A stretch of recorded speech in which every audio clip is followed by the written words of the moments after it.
ఓం సాయిరామ్. శ్రీ సచ్చిదానంద సమర్థ సద్గురు సాయినాథ్ మహారాజుకి జై. మన సాయి కుటుంబ సభ్యులందరికీ నమస్కారం అండి. ఎలా ఉన్నారు? ఏం చేస్తున్నారు? మీరందరూ కూడా సంతోషంగా, క్షేమంగా, ఆరోగ్యంగా ఉండాలని, సాయినాథుని యొక్క ఆశీస్సులు మనపై ఎప్పుడూ ఉండాలని మనస్ఫూర్తిగా ఆ సాయిని వేడుకుంటూ ఈరోజు వీడియోను మొదలు పెడుతున్నాను. ఇక ఈరోజు వీడియోలో బాబాగారి సందేశం ఏమిటో తెలుసుకుందాం. బాబాగారు ఈరోజు మనకు ఒక మంచి సందేశాన్ని అయితే తెలియజేయబోతున్నారండి. ఆ సందేశంలో ఉన్నటువంటి పరమార్థం ఏమిటో తప్పకుండా తెలుసుకుందాం. అంతకన్నా ముందు మన ఛానల్‌ని ఎవరైనా కొత్తగా చూస్తున్నట్లయితే ఛానల్‌ను సబ్స్క్రైబ్ చేసుకొని, వీడియో కనుక మీకు నచ్చితే లైక్ చేసి సపోర్ట్ చేయండి ఫ్రెండ్స్. ఇక బాబాగారి సందేశం గురించి తెలుసుకుందాం. బిడ్డ, ఈరోజు నీవు ఎదురు చూసేటటువంటి నీ కోరికలో కానీ, లేదా నీ యొక్క నీ అదృష్టం బాగోలేదని ఇన్ని రోజులు ఎంతగా బాధపడుతూ ఉన్నావో, ఆ అదృష్టాన్ని తలుపు తట్టేటటువంటి ఒక మంచి శుభవార్తతో ఈ సాయి నీ ముందుకు వచ్చాడు. కాబట్టి ఈరోజు నేను చెప్పే మాటలను జాగ్రత్తగా ఆలకించమ్మా అంటున్నారు.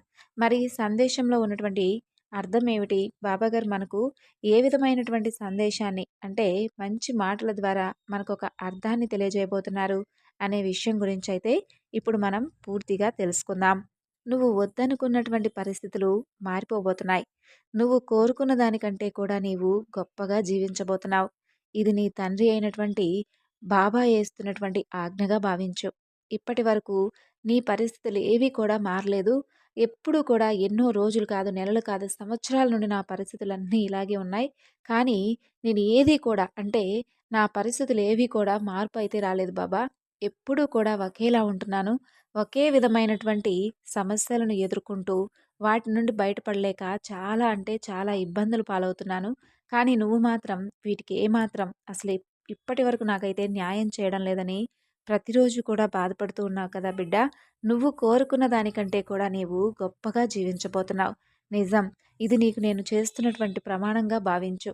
నిజంగా నీకు అదృష్టం తలుపు తట్టిపోయేటటువంటి గొప్ప అవకాశాన్ని ఈ బాబా నీకు సృష్టించబోతున్నాడు. కష్టపడి పనిచేయడానికి ఎప్పుడూ కూడా సిగ్గుపడకూడదు. ఎందుకంటే మనం సమాధానం చెప్పుకోవాల్సింది కేవలం మనపై ఆధారపడినటువంటి వాళ్ళ ఆకలికి. కానీ మనల్ని చూసి హేళన చేస్తున్న వారికి మనం సమాధానం చెప్పుకోవాల్సినటువంటి పరిస్థితులు ఏర్పడుతున్నాయి ఇప్పుడు. నిజం చెప్పాలంటే ఈ సమాజంలో మనం ఎవరిపైన ఆధారపడి, లేదంటే మనం మన కోసం మనం బ్రతుకుతూ, మన పని మనం చేసుకుంటూ కూడా ఎవరో ఏదో మనల్ని చూసి హేళన చేస్తున్నారని, వారి కోసం మనం ఎక్కువగా సమయాన్ని కేటాయిస్తూ, మన సమయాన్ని ఎందుకు మనం పాడు చేసుకోవాలి చెప్పు? మన ఆలోచనలు మనం ఎందుకలా నాశనం చేసుకోవాలి? నిజమే, ఒప్పుకుంటాను. సమస్యలు ఎదురవుతాయి, కష్టాలు ఎదురవుతాయి. కానీ వాటిని మనం జయించాలే తప్ప మనం కష్టాలు అనుభవించినప్పుడు ఎవరైనా మనల్ని చూసి హేళన చేస్తున్నారా? లేదంటే మనల్ని చూసి నవ్వుకుంటున్నారా? అని మనమెందుకు అలా వారి గురించి ఆలోచించాలి? బాబాగారి సందేశాన్ని తెలుసుకునే ముందుగా చాలామంది గురువుగారి గురించి అడుగుతున్నారండి. మనకెన్నో సమస్యలు, ఇబ్బందులు ఎదురవుతూ ఉంటాయి. అలాంటప్పుడు మనకెవరైనా కానీ ఒక గురువుగారి సలహా తీసుకొని వాటిని పాటించడం వలన మన జీవితం కూడా ఏదైనా మార్పు రావచ్చు కదా! కాబట్టి సాయిబాబా వారి ఆశీస్సులతో జ్యోతిష్యం చెబుతారండి గురువుగారు. చాలా చక్కగా ఉన్నది ఉన్నట్లుగా మన గురించి మనం ఏ సమస్య గురించి అయితే బాధపడుతున్నామో ఆ సమస్యకు తగినటువంటి పరిష్కార మార్గాన్ని శాశ్వతంగా పూజల రూపంగా కానీ, పరిష్కార మార్గంగా కానీ తెలియజేస్తారు. ఇక్కడ స్క్రీన్ మీద కనిపిస్తున్నటువంటి ఈ నెంబర్‌కు కాల్ చేసి మీ సమస్య ఏమిటో గురువుగారికి తెలియజేసి ఆ సమస్య నుండి బయటపడండి. ఇక బాబాగారి సందేశాన్ని కొనసాగిద్దాం. నీకు ఇప్పటి వరకు జరుగుతున్నటువంటి ప్రతి అవమానానికి నువ్వేమీ నిరాశ చెందనవసరం లేదు. కాలం కలిసి రాకున్నా సరే, భగవంతుడిని నమ్ముకున్నావు కదా! అలాగే ధర్మం వైపు నీవు ఎప్పుడూ అడుగులు వేస్తూనే ఉన్నావు. ఏనాడు కూడా నీవు అధర్మం వైపు అడుగులు వేయలేదు. అలాగే ఎవరితోనూ దురుసుగా కానీ, లేదంటే ఎవరిని ఉద్దేశించి బాధ పెట్టడం కానీ నువ్వు చేయలేదు. కాబట్టి నువ్వెందుకు బాధపడాలి? నీకు జరుగుతున్నటువంటి అవమానాలకు కాలం మాత్రం తప్పకుండా సమాధానం ఇస్తుంది. ఎవరైతే నిన్ను బాధపెడుతూ ఉన్నారో వారందరికీ కూడా ఈరోజు కాకపోయినా ఏదో ఒక రోజైతే భగవంతుడైతే వారికి గట్టి సమాధానం ఇవ్వబోతున్నాడు. అయితే నువ్వు మాత్రం చేయవలసినటువంటి పనేమిటో తెలుసా? ఎవరైతే నిన్ను బాధపెడుతున్నారో, ఎవరైతే నిన్ను చూసి హేళన చేస్తూ ఉన్నారో వారి గురించి నువ్వు ఎక్కువ సమయాన్ని కేటాయించి నీ సమయాన్ని నువ్వు వృధా చేసుకుంటున్నావు. చూడు, ఏదైనా కానీ జరిగిపోతే మరలా తీసుకొని రావచ్చు. లేదా మరలా మనం ఒక వస్తువును పోగొట్టుకుంటే తిరిగి సంపాదించవచ్చు. లేదంటే జీవితంలో ఒక అవకాశం కోల్పోతే ఆ అవకాశాన్ని మరలా తిరిగి మనం పొందేంత వరకు దానికోసం పోరాటం చేయవచ్చు. కానీ ఎప్పుడైతే నువ్వు సమయాన్ని వృధా చేసుకుంటావో, తిరిగి మరలా నీవు ఆ సమయాన్ని పొందలేవు. అలాగే అప్పుడు ఉన్నటువంటి ఆ అవకాశాన్ని మరలా పొందలేవు. కాబట్టి వచ్చినటువంటి అవకాశాన్ని నీ ఆలోచనలతోనో, ఆందోళనలతోనో తిరిగి వెనక్కి పంపించకుండా మంచి సమయాన్ని, అలాగే మంచి అవకాశాలను వదిలిపెట్టుకోకుండా జాగ్రత్తగా ఉండే సమయం కాబట్టి కాస్త ఆలోచించి నిర్ణయాలు తీసుకోవడం మంచిది. అలాగే నిన్ను కష్టపెట్టేవారిని నువ్వు ఎప్పుడూ కూడా వారిని అసలు ఏమీ అనవద్దు. ఎందుకంటే వారు నిన్ను కష్టపెట్టడం వలన వారు ప్రస్తుతం స్వల్పానందాన్ని పొందవచ్చేమో కానీ తర్వాత మాత్రం వారు ఏదో ఒక రోజు శిక్షను అనుభవిస్తారు. నీ అదృష్టం తలుపు తట్టేటటువంటి అవకాశాన్ని ఏ బాబా సృష్టిస్తున్నాడు అంటే నేనేమి సరదాగా అనడం లేదు. నీకు ఉద్యోగంలో కానీ లేదంటే నువ్వు ఎదురు చూస్తున్నటువంటి అంటే ఏదైనా ఒక పని గురించి నువ్వు ప్రారంభించాలని కలలు ఉంటావు కదా! ఆ పనిలో ఏదైనా కానీ మంచి మార్పులు రావడం కానీ ఇలా నీకు తగినటువంటి విధంగా ఏదో ఒక లాభదాయకమైనటువంటి ఒక మంచి అవకాశాన్ని సృష్టించబోతున్నాను అని అర్థం. కాబట్టి ఇక నుండైనా సరే ఎవరి గురించైతే నువ్వు బాధపడుతున్నావో, ఎవరు నిన్ను చూసి హేళన చేస్తున్నారని ఎక్కువగా అనవసరంగా ఆలోచిస్తూ ఉన్నావో, ఆ ఆలోచనలన్నీ తీసి బయటపడేయి. ఇక నుండి నీ ఆలోచనలన్నీ ఎలా ఉండాలో తెలుసా? నీ లక్ష్యం వైపు పరుగులు పెట్టేలా ఉండాలి.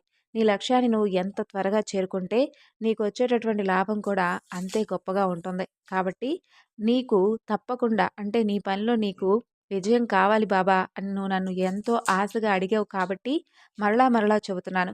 నువ్వు విజయాన్ని పొందాలంటే నువ్వు ఎన్నో సార్లు అంటే ఎన్నో రోజుల నుండి ఇప్పటి వరకు శ్రమించావు ఒప్పుకుంటాను. కానీ ఇంకా ఎన్నో అంటే నువ్వు దాటవలసినటువంటి మార్గాలు కొన్ని అంటే కాస్త కష్ట సమయం ఉండవచ్చు అని చెప్పుకోవచ్చు. కానీ కష్టాన్ని భరించినప్పుడే కదా దాని వెనుక వచ్చేటటువంటి అద్భుతమైనటువంటి విజయం నీకు ఆ విజయం వెనుక ఉన్నటువంటి ఆనందం చవి చూపిస్తుంది. కాబట్టి ఇక నుండైనా నీకు విజయం వైపు నువ్వు పరుగులు పెట్టాలి అనుకుంటే నిన్ను ఏడిపిస్తున్న వారి కోసం కానీ, లేదంటే హేళన చేస్తున్న వారి కోసం కానీ ఆలోచించకుండా, నీవు చేయవలసినటువంటి పనిపై నీవు శ్రద్ధ వహిస్తావు అనుకుంటున్నాను.